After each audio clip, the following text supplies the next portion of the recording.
BNP গুজরাটের কসাই মোদিরে আনতে চাইছিল শপথের অনুষ্ঠানে।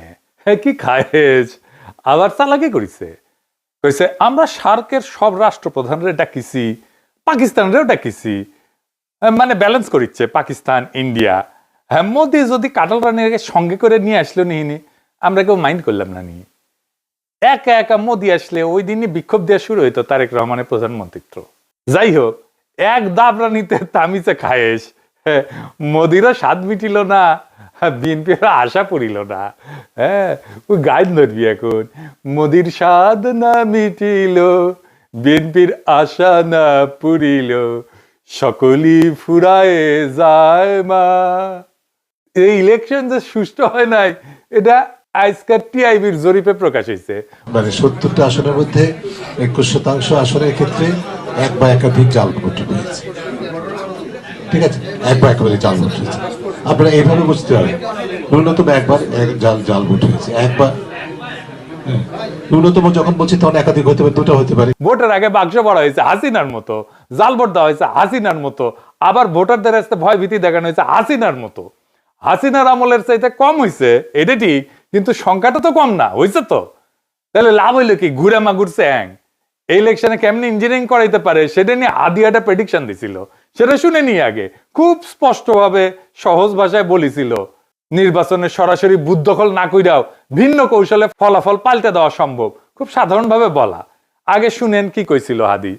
এবার যেহেতু আমলারা সিল মারতে পারবেন না, আপনারা দেখেন এই মানে আমার হয় কি, আমরা যখন সিডাপের মতো একটা ভারী ভেন্যুতে কথা বলি তখন এত থিসিস অ্যান্টিথিসিস সিনথিসিস এরকম বলি যেগুলো জনগণ কানেক্ট করতে পারে কম। হিসেবটা খুব সোজা হলো যে এই প্রত্যেকটা কেন্দ্রে, একটা কেন্দ্রে মিনিমাম 10টা বুথ থাকে। তো আমরা জানি একটা কেন্দ্রে একজন প্রিজাইডিং অফিসার থাকে, কয়েকজন অ্যাসিস্ট্যান্ট প্রিজাইডিং অফিসার থাকে, প্রত্যেক কেন্দ্রে আবার পোলিং অফিসার থাকে, এবং এই সবাই থাকে ওই উপজেলা বা জেলার লোকজন, মেইনলি স্কুলের টিচার, কলেজের টিচার, মাদ্রাসার টিচার, সাথে কিছু ব্যাংকার, এরা এখানে করেন। ব্যাপার হলো আপনারা এটা খুব কমন স্ট্র্যাটেজি, সেটা হচ্ছে যারা আমরা যাদেরকে হেভিওয়েট প্রার্থী বলি মেইনলি, তারা যেটা করেন 5-7 জন ডামি দাঁড় করায় দেন।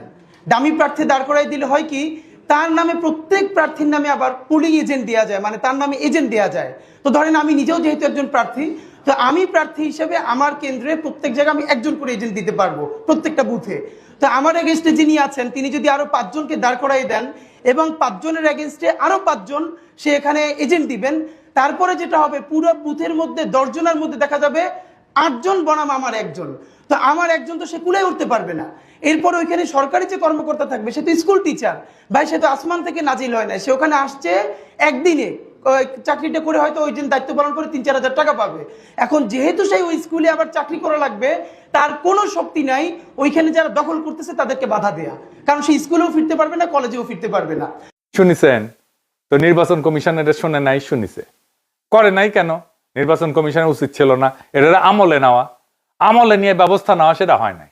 যাই হোক, গত ভিডিওতে আমি জামাত এনসিপির সম্মিলিত ভোট 35% বলছিলাম, এটা ঠিক আছে, কিন্তু এটার সাথে তো আবার খেলাফত মজলিস, এবি পার্টি, অলি আহমেদের দলের ভোট যুক্ত হবে, তাই না? তাইলে এটা 38.5% হয়।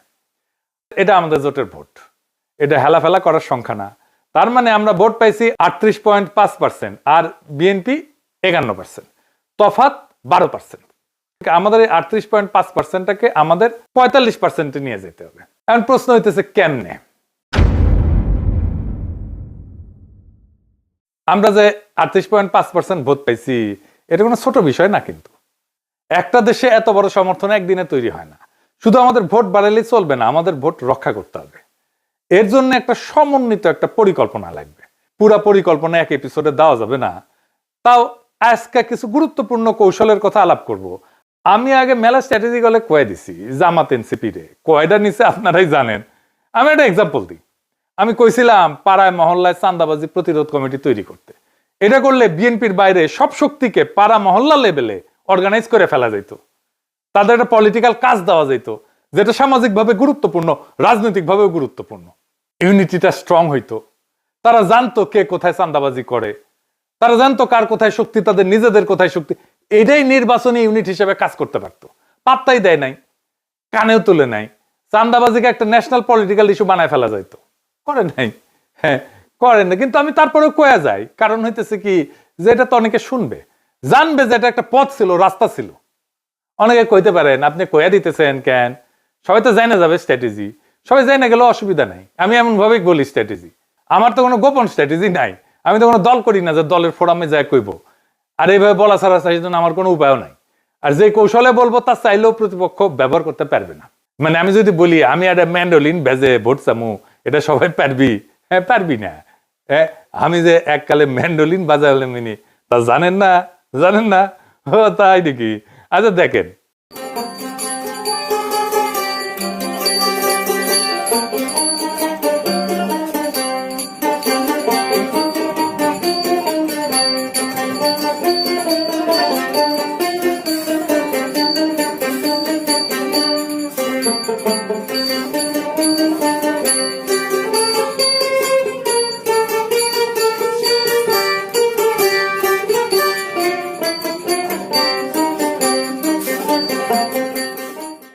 শুনেছেন ক্যাঙ্কা বাজাচ্ছিলাম, এখন আর অবশ্য বাজাই না, এই জীবনে তো কত কিছু বিসর্জন দিছি। যাই হোক, প্রথম যে কাজটা সেটা হইতেছে এই যে নির্বাচনী জোট, ঐক্যবদ্ধ বাংলাদেশকে একটা ন্যূনতম পলিটিক্যাল কর্মসূচির ভিত্তিতে ক্রিস্টালাইজ করতে হবে।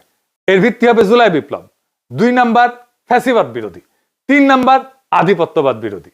এই 3টে ইস্যুতে জোট। এইটারে কিভাবে ক্রিস্টালাইজ করা যাবে সেটা আমি আরেক পর্বে বলবো। আজকে কিছু প্র্যাকটিক্যাল ইমিডিয়েট পরিকল্পনা কথা কইতেছি, আজকে মূলত কিছু অর্গানাইজেশনের পরিকল্পনার কথা বলবো। তো এই যে কইছি প্রথমে 38.5 থেকে 45%, এই 6.5% কোথেকে আসবে? 6.5% আনতেই হবে, বা 7%-এর মতো ভোট কোথায় থেকে আসবে? হাওয়া থেকে পড়বে না কই থেকে আসবে? আসেন সেটা দেখি। তো এই যে 6.5% বা 7%, এটা তো কারো না কারো ভোট। কারা, কাদের ভোট? আমি কেউ এটা পরিষ্কার হিসাব দিই। আমি 2টা খুব স্পেসিফিক জায়গা দেখাই দিব। স্পেসিফিক জায়গা, 1 নাম্বার নতুন ভোটার, তরুণ প্রজন্ম, যারা নতুন ভোটার হবে এই 5 বছর পরে। অনেকে মনে করে ভোট মানে একই মানুষ বারবার ভোট দেয়, না। ভোট নদীর মতো, দেশ বদলায়, মানুষ বদলায়, ভোটারও বদলায়। প্রত্যেক 5 বছর কি হয়, বাংলাদেশে প্রত্যেক বছর প্রায় 9 থেকে 10 লাখ মানুষ মারা যায়।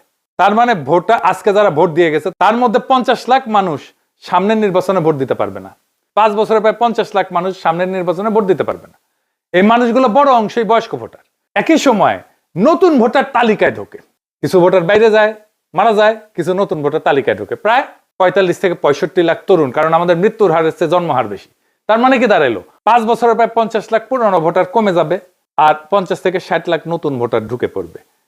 মোট সংখ্যা খুব বেশি বাড়বে না, কিন্তু ভোটারদের চেহারা বদলে যাবে, ডেমোগ্রাফি বদলে যাবে, চিন্তা বদলে যাবে। এই পরিবর্তনটাই সুযোগ। যেই দল পুরনো সমর্থকদের ধরে রাখার রাজনীতি করে সে ধীরে ধীরে ছোট হয়ে যায়। যে দল নতুন ভোটারের মন জয় করতে চায় সে ভবিষ্যৎ দখল করে ফেলে। এন্ড হিসাবটা দেখেন, আমাদের হিসাব আছে 38.5%, আমাদের দরকার 45%। এই 6.5% তো বাড়াইতে হবে। মানে দেশে যদি মোট ভোটার 8 থেকে 9 কোটি হয়, তাহলে 6.5% মানে 50 থেকে 60 লাখ ভোট। এই সংখ্যাটা শুনে বড় মনে হয়, কিন্তু বাস্তবতা দেখেন প্রত্যেক 5 বছরে এই নতুন ভোটার ঢোকে 50 লাখের মতো। তার মানে নতুন ভোটারদের বড় অংশটাকে যদি আমরা ধরতে পারি, 6.5% পাওয়া এটা অসম্ভব না। তাহলে কি করতে হবে? কলেজ বিশ্ববিদ্যালয়ে শক্ত সংগঠন গড়ে তুলতে হবে। আমাদের তো আছেই কলেজ বিশ্ববিদ্যালয়ে, আমাদের সংগঠন শক্ত। ছাত্র সংসদ নির্বাচন দাবি করতে হবে, এটা গুরুত্বপূর্ণ। সমস্ত কলেজ বিশ্ববিদ্যালয়ে এখন ছাত্র সংসদ নির্বাচন হইতে হবে। তরুণদের জন্য আলাদা কর্মসূচি লাগবে, সোশ্যাল মিডিয়ায় শক্ত উপস্থিতি লাগবে। শুধু ফেসবুক না, শুধু ইউটিউব না, আরো অনেক সোশ্যাল মিডিয়া আছে, ইনস্টাগ্রাম আছে, টিকটক আছে, এই সব জায়গাতে উপস্থিতি বাড়াইতে হবে। তরুণদের ভোট যদি 2 থেকে 3% বাড়াইতে পারে তাহলে কিন্তু গেম চেঞ্জ হয়ে যাবে। আমাদের শিবিরের মতো একটা শক্তিশালী ছাত্র সংগঠন আছে, এনসিপির মতো তরুণদের দল আছে, তারা তরুণদের টানবে। তরুণরা অ্যান্টি এস্টাবলিশমেন্ট হয়, আর আমরা তাদেরকেই টার্গেট করব। আমরাই সবচেয়ে ভালো অবস্থানে আছি তরুণদেরকে অ্যাট্রাক্ট করার জন্য, বিএনপি না। 2 নাম্বার, হতাশ মানুষ। কিছু মানুষ এখন বিএনপি শাসন দেখে হতাশ হবে, প্রতিহিংসা দেখে হতাশ হবে, চান্দাবাজি ধান্দাবাজি দেখে হতাশ হবে, সন্ত্রাস দেখে হতাশ হবে। কিছুদিন পরে ইকোনমির অবস্থা তো জয় বাংলা হয়ে যাবে, জিনিসপত্রের দাম বাড়বে। আগেই কয়ে রাখলাম, আবার এর জন্য আমার দোষ দিয়েন না। সরকার তার খরচার জন্য টাকা ছাপাইতেছে ঋণ করিয়া। এই যে রমজান আসতেছে, আপনি দেখেন জিনিসপত্রের দাম কেমনে পাগলা ঘোড়ার মতো বাড়তে থাকে। ডলারের দাম বাইরে গেছে, ডলার প্রতি 1 টাকা। এই ইলেকশনের পরপরই দামও অলরেডি বাইরে গেছে জিনিসপত্রের। দেখেন খেসারির আগে ছিল 85 থেকে 90 টাকা কেজি, এর বাইরে 100 টাকা হয়েছে। পেঁয়াজ 50 টাকা থেকে 60 টাকা হয়েছে, দেশি রসুন 90-100 টাকা থেকে 120 টাকা হয়েছে, পাইকারি পর্যায়ে সোয়াবিন তেল লিটার প্রতি 185 থেকে 95 টাকা হয়েছে, আর পামেল বিক্রি হয়েছে 155 থেকে 165 টাকা লিটারে। পেঁয়াজের দাম বাড়ছে, মাংসের দাম বাড়ছে। এই প্রসঙ্গে এটা মৌলানা ভাসানীর কৌতুক মনে পড়ে গেল। আমি মনে হয় আগে কইছিলাম এই কৌতুকটা, যদি না শুনে থাকেন তাহলে শুনেন। তো মৌলানা ভাসানী বক্তৃতা দিচ্ছে, তার পাশে বসে আছে মশিউর রহমান জাদু মিয়া। জাদু মিয়া কিন্তু জিয়াউর রহমানের সরকারে ছিল, মন্ত্রী ছিল, উপদেষ্টা ছিল, জিয়াউর রহমানের সেকেন্ড ম্যান ছিল বলতে পারেন, ন্যাপের মশিউর রহমান জাদু মিয়া। ওনার মেয়ে আবার এখন বিএনপি করে, মশিউর রহমান জাদু মিয়ার মেয়ে। তো মৌলানা ভাসানী বক্তৃতা দিতেছে, জ্বালাময়ী বক্তৃতা দিতেছে, চালের দাম বাড়ছে, তেলের দাম বাড়ছে, ডাইলের দাম বাড়ছে, মদের দাম বাড়ছে কিনা কইবার পারব না, জাদু মিয়া কইবার পারবো, বুঝছাও? মানে জাদু মিয়া নাকি ছিল আর কি হিসেবে প্রচুর একটা সিস্টেমের মধ্যে বেস্ট অফ বেস্ট ছিল আর কি, জানা যায়। ও আচ্ছা আচ্ছা, আর একটা কথা কয়ে রাখি আপনাদের, যারা শেয়ার মার্কেটে বিনিয়োগ টিনিয়োগ করেন তাদের কই, করেন নাকি অনেকে? হ্যাঁ, এটা বুদ্ধি শিখে দেব, টেকা টেকা কলে পাবেন। হ্যাঁ, লাভ করতে চান যদি আমি কয়ে দিই, তবে কন্ডিশন আছে, আমার কলে 10% দেওয়া লাগবে, বুঝছাও? লাভের দুই ভাবে লাভ করতে পারবেন। ইলেকশনের পরে যে দল জিতে তাদের সাথে রিলেটেড কোম্পানিগুলোর শেয়ারের দাম ইউজুয়ালি বাড়ে। এখন বাড়বি, আপনি খুঁজে দেখেন, যেমন ধরেন ঢাকা ব্যাংক বাড়বি, ন্যাশনাল ব্যাংক বাড়বি, মুন্নু গ্রুপের বাড়বি, আরো কি কি আছে খুঁজে দেখেন। এইগুলা শেয়ারের দাম ধাই করে বাড়বি কয়েকদিন। হ্যাঁ, শেয়ার থাকলে, এদের শেয়ার থাকলে বেঁচে দেন, ক্যাশ করে ফেলেন। আর জামাতের কোম্পানিগুলোর শেয়ার কমবি, ধাই করে কমবি। কি আছে? ইসলামী ব্যাংক আছে, ইবনে সিনা আছে, এইগুলো আর কি কি বা আছে দেখেন, খুঁজে দেখেন আর কি, ধাই করে কমবে। আপনি শেয়ার মার্কেটে যাই খোঁজ নেন, আমার কথা সত্য কিনা আমি না দেখেই কইলাম। তো যেগুলো কমবি সেগুলো শেয়ার এখন কিনে রাখবেন। জামাতের কোম্পানিগুলো শেয়ার, ইসলামী ব্যাংকের, ইবনে সিনা শেয়ার, বিএনপি কোম্পানি এই যে বেরিয়েছে এটা বেশি দিন থাকবে না, জামাতের কোম্পানিগুলো কমাও বেশি দিন থাকবে না। মাঝখান থেকে আপনার লাভ, আমার কমিশন কলে দিয়েন কলে, বেশি না 10%। আর কারা হতাশ হবে? ক্ষুদ্র ব্যবসায়ী, হকার, দোকানদার, এদের উপরে প্রথম চাঁদাবাজেরা টার্গেট করে। এরা বিরক্ত, বিব্রত অবস্থায় থাকে, অসহায় অবস্থায় থাকে। এদের মধ্যে সংগঠন এবং প্রচারণা তৈরি করতে হবে, তাইলে দেখবেন আপনি দ্রুত জনমতকে অর্গানাইজ করে ফেলতে পারছেন। এবার আসেন আলাপ করি কিছু জায়গায় সংগঠন নাই যেখানে সংগঠন করা নিয়ে, এটা খুব জরুরি জায়গা। 1 নাম্বার, গার্মেন্টস শ্রমিক ইউনিয়ন করতে হবে। যত জায়গায় শ্রমিক আছে সবগুলো জায়গায় শ্রমিক ইউনিয়ন, ট্রেড ইউনিয়ন করতে দিতে হবে। এটি নিয়ে সরকারের সাথে বার্গেন করতে হবে। এটা শ্রমিকদের অধিকার, এটা সাংবিধানিক অধিকার। আমার সংবিধান স্বীকৃত, বাংলাদেশের আইনে স্বীকৃত, আন্তর্জাতিক আইনে স্বীকৃত। এমনকি গার্মেন্টস বায়ার যারা, আমরা যে সমস্ত দেশে রপ্তানি করি, সেখানেও আমাদের শ্রমিকদের অধিকার সম্পর্কে একটা পজিটিভ, ইতিবাচক ধারণা জন্মাবে। শ্রমিকদের বার্গেন করা, কালেকটিভ বার্গেনিং এজেন্ট হওয়া, এইটা আন্তর্জাতিকভাবে স্বীকৃত একটা অধিকার। আমাদের শ্রমিকদের এই অধিকার দিতে হবে। এটা নিয়ে সরকারের সাথে বার্গেন করতে হবে। দরিদ্র মানুষেরা যত বেশি সংগঠিত হবে তত আমরা শক্তিশালী হব, তত এই এলিট রাষ্ট্র আমাদের কাছে নত হবে। যে সমস্ত শ্রমিক ইউনিয়ন লুটেরাদের কবলে আছে, তাদের সেই লুটেরা নেতৃত্বকে উৎখাত করতে হবে। যেমন ধরেন শাহজাহান খান, সে ছিল বাস শ্রমিকদের নেতা। বিএনপির নজরুল ইসলাম, সেও কিন্তু শ্রমিকদের নেতা, কিন্তু উনি কিসের শ্রমিক বলেন? এই সমস্ত নেতা রাখা যাবে না, শ্রমিকদের নেতা হইতে হবে শ্রমিককেই। এরপরে রিক্সা শ্রমিক, আমরা ঢাকায় দেখছি রিক্সা শ্রমিকরা আমাদের বর্ষা বিপ্লবে কিভাবে অংশ নিছে। ওই যে সুজন যে স্যালুট দিছিল রিক্সার উপরে দাঁড়ায়, সেও তো রিক্সা শ্রমিক, তাই না? এমন একটা পলিটিক্যালি চার্জড ক্লাস তাদের এই বিপ্লবের পরে কেউ সংগঠিত করার কাজ করলো না। এমনই বেকুব বাংলাদেশের রাজনৈতিক দলগুলা। আমি দেশে থাকলে ঢাকার রিক্সাওয়ালাদের প্রথম অর্গানাইজ করতাম, তাদের মহাসমাবেশ করতাম, সম্মেলন করতাম, তাদের একটা রাজনৈতিক শক্তি হিসেবে গড়ে তুলতাম। রিক্সা দিয়ে আপনি মেসেজ ছড়াইতে পারবেন দ্রুত। রিক্সা পলিটিক্যাল ভেহিকল বাংলাদেশের জন্য। আর ঢাকা শহরের রিক্সা সংগঠন, হকারদের সংগঠন, ক্ষুদ্র ব্যবসায়ীদের সংগঠন আপনার হাতে থাকলে আপনি ঢাকার রাজা। দাবরানি দিয়া চান্দাবাজ ধান্দাবাজদের উড়াই দিতে পারবেন। সরকার কাঁদবে। এই রিক্সাওয়ালা দিয়ে কি করা যায়, এটা অনেকভাবে কাজ করা যায়, শুধু পলিটিক্যালি না। আমি বলি, আমি মার্কেটিং এ, বিজনেসেও কাজ করেছি। মজার একটা গল্প আছে, শুনবেন? আজ বলি, আসেন শুনে। আপনাদেরকে জানা আছে কিনা যে আমি কলে দরবেশ বাবার বেক্সিমকো ফার্মায় কাজ করেছি। হ্যাঁ, জানেন, ওইখানে আমার মাহমুদ ভাইয়ের সাথে পরিচয়, মাহমুদুর রহমানের সাথে। তখন তিনি শাইনপুকুর সিরামিক্সের এবং হাউজিং ছিল ওটার এমডি। যাই হোক, এই বেক্সিমকোতে আমি আপনাদের পরিচিত বেশ কয়েকটা ব্র্যান্ড নিয়ে, আপনারা চেনেন, এই নামগুলো জানেন, ওষুধের ব্র্যান্ড কাজ করছি, প্রোডাক্ট ম্যানেজার ছিলাম। যেমন ধরেন নাপা। হ্যাঁ, এই নাপা নাম হইলো কেমনে জানেন? জানেন না? NAPA, প্যারাসিটামলের কেমিক্যাল নাম আছে। এন অ্যাসিটাইল প্যারা অ্যামাইনোফেনল, এই প্রথম অক্ষর নিয়ে নাপা, এন এর এন, অ্যাসিটাইলের এ, প্যারার পি, আর অ্যামাইনোফেনলের এ, এই দিয়ে নাপা। তারপরে অ্যারিস্টোবিট বি, অ্যারিস্টোবিট এম, ওইগুলো আমার প্রোডাক্ট ছিল। আর একটা প্রোডাক্ট ছিল, এখন হয়তো চলে, কিন্তু আমাদের সময় আমরা যখন ছিলাম প্রোডাক্ট ম্যানেজার, ওই সময় ওইটা নাম্বার 1 প্রোডাক্ট ছিল দেশের, শুধু ভ্যাকসিনকোর না, দেশের, আমাদের নিওসেপটিনার গ্যাস্ট্রিকের ওষুধ। এটার মার্কেটিং হয়েছে কেমনে জানেন? রিক্সা দিয়ে মার্কেটিং হয়েছে। কেমনে জানেন? ফার্মাসিউটিক্যাল কোম্পানির যে মেডিকেল রিপ্রেজেন্টেটিভ থাকে না, ওরা মোটরসাইকেল করে ডাক্তার ভিজিটার্স দেখেছেন না? ডাক্তারের চেম্বারের সামনে থায় ঠায় মোটরসাইকেল, হাসপাতালের সামনে থায় ঠায় মোটরসাইকেল, দেখেছেন না? তো ইনস্ট্রাকশন দেওয়া ছিল মেডিকেল রিপ্রেজেন্টেটিভদেরকে যে একদিন রিক্সা নিয়ে কাজ করতে হবে, মানে ডাক্তার ভিজিটে যাইতে হবে মোটরসাইকেল ছাড়া।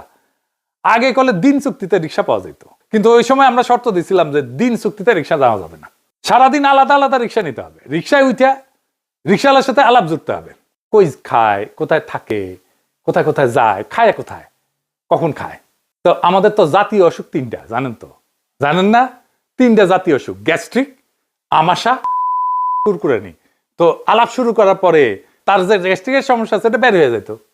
রিক্সা থেকে নামার টাইমে ভাড়ার টাকা দেওয়ার সাথে সাথে এক স্ট্রিপ ওই নিওসেপটিনার হাতে ধরে দিত রিপ্রেজেন্টেটিভ, বলতো এটা খায় দেখেন, দিনে 2 বার, সকালে আর রাত্রে, দেখেন কেমন লাগে, কেমন কাজ হয়। রিক্সাওয়ালা খাইতো, ভালো হইতো, মুখে মুখে ছড়াইতো। তখন এটা দাই দাই দাই দাই করে বাংলাদেশের সর্বোচ্চ বিকৃত পণ্য হইয়া গেল এটা নিওসেপটিনার। অনেকে আবার উচ্চারণ করতে পারতো না, কইতো নিওসেপটিপিন, ওষুধের দোকানে যাই কত নিওসেপটিপিন আছে। তো এই রিক্সাওয়ালাদের সংগঠন বানাইতে হবে। আবার রিক্সাওয়ালার সংগঠন বানাইতে যে জামাত বা এনসিপির অঙ্গ সংগঠন বানায়েন না, পিওর গণসংগঠনের রূপ দেন। মুশকিলটা হইতেছে জামাতের শ্রমিক কল্যাণ আছে একটা সংগঠন, সেটা আবার জামাতের অঙ্গ সংগঠন। এনসিপিরও তাই, অঙ্গ সংগঠন আর গণসংগঠন আলাদা জিনিস। তাহলে গণসংগঠন আর অঙ্গ সংগঠনের মধ্যে আলাদা কি বিষয়টা, এটা একটু বুঝে দেখি। হ্যাঁ, অঙ্গ সংগঠন হইতেছে রাজনৈতিক দলের একটা ছায়ারূপ ওই সেক্টরের মধ্যে। ধরেন ছাত্রদের মধ্যে বিএনপির ছায়ারূপ হইতেছে ছাত্রদল, ছাত্রদলের কাজই হইতেছে বিএনপির যা কর্মসূচি সেটাকে বাস্তবায়ন করা। কিন্তু গণসংগঠন হইতেছে এটা ছাত্রদের নিজস্ব সংগঠন, একদম ছাত্রদের মধ্যে থেকে তৈরি হয়েছে। যেমন ধরেন ছাত্র অধিকার পরিষদ, এটা ছাত্রদের মধ্যে থেকে তৈরি হয়েছে। ছাত্র শক্তি, নাহিদদের যে দল ছিল, এটা ছাত্রদের মধ্যে থেকে তৈরি হয়েছে। এইটার উপরে কোনো ফাদার অর্গানাইজেশন ছিল না রাজনৈতিক দলের। এইগুলো হইতেছে গণসংগঠন, জনগণের সংগঠন, ছাত্রদের দাবি নিয়ে কাজ করে।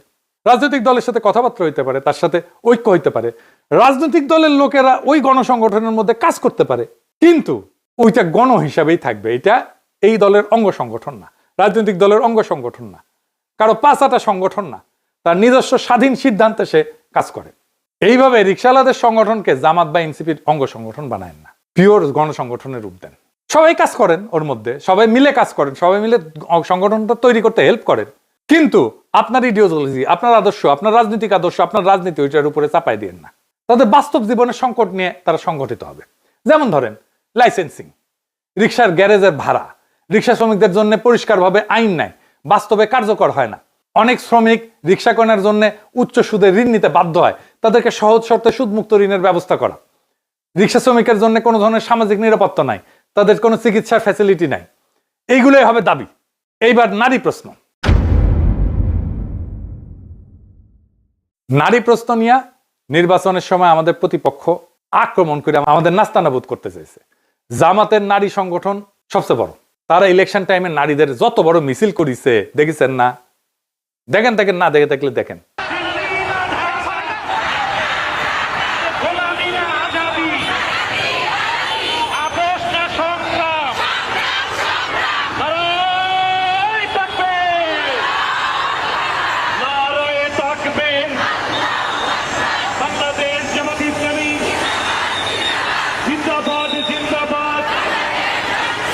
দেখেছেন, বাংলাদেশের নারীদের অত বড় মিছিল কখনো হয় নাই।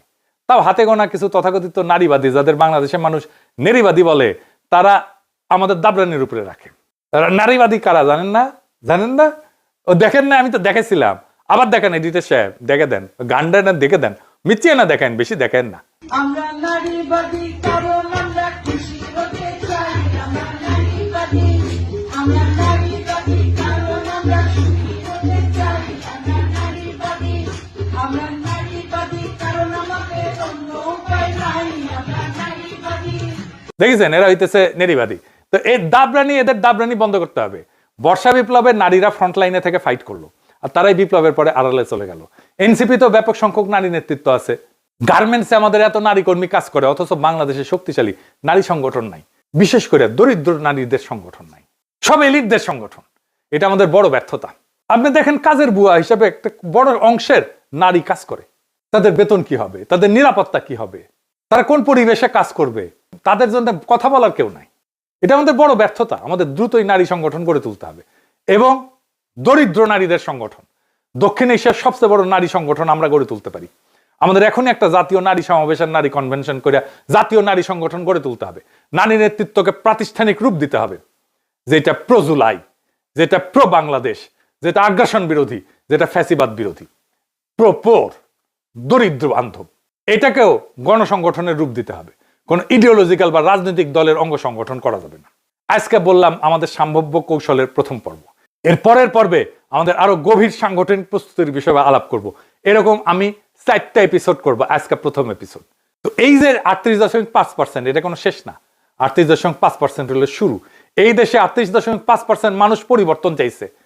এটা ছোট না, এটা অনেক বড় অর্জন। এটা প্রমাণ করে একটা শক্তিশালী বিকল্প, রাজনৈতিক বিকল্পের মধ্যে তৈরি হয়েছে। ভোট কিন্তু স্থির না, ভোট বদলায়, প্রজন্ম বদলায়, অর্থনীতি বদলায়, মানুষের প্রত্যাশা বদলায়। যেই দল সংগঠন করে সেই দল টিকে, যে দল মানুষের বাস্তব জীবনের পাশে দাঁড়ায় সে দল বাড়ে। আমাদের কাজ এখন উত্তেজনা না, আমাদের কাজ কাঠামো, আমাদের কাজ শৃঙ্খলা, আমাদের কাজ মানুষের আস্থা অর্জন। 38.5কে 45% করা অসম্ভব না, খুবই সম্ভব। আমি হিসাব করে দেখাই দিলাম, কিন্তু সেটা হবে স্লোগানে না, সংগঠনে, হতাশায় না, ধৈর্যে, অভিযোগে না, বিকল্প দিয়া। আজ যারা ক্ষমতায় আছে তারা সরকার চালাবে, ধান্দা করবে, টাকা পয়সা কামাবে, এবং পাবলিকে বিরক্ত হবে তাদের উপরে। আর আমরা কাজ করব মাঠে, বাজারে, মানুষের কাতারে। 5 বছর পরে একটাই প্রশ্ন হবে। সেই প্রশ্নটা এইটা না যে কে বেশি চিৎকার করছে, বরং প্রশ্নটা এইটা হবে কে বেশি সংগঠন করছে, কে মানুষের কাছে বেশি গেছে, কে মানুষের পাশে ছিল, কে মানুষের দুঃখের কথা বলছে, কে মানুষের কষ্টের কথা বলছে। সেটাই হবে বাংলাদেশের প্রকৃত ভবিষ্যৎ, সেটাই হবে বাংলাদেশের প্রকৃত আজাদি। ইনকিলাব জিন্দাবাদ, গোলামি না আজাদি, আজাদি আজাদি।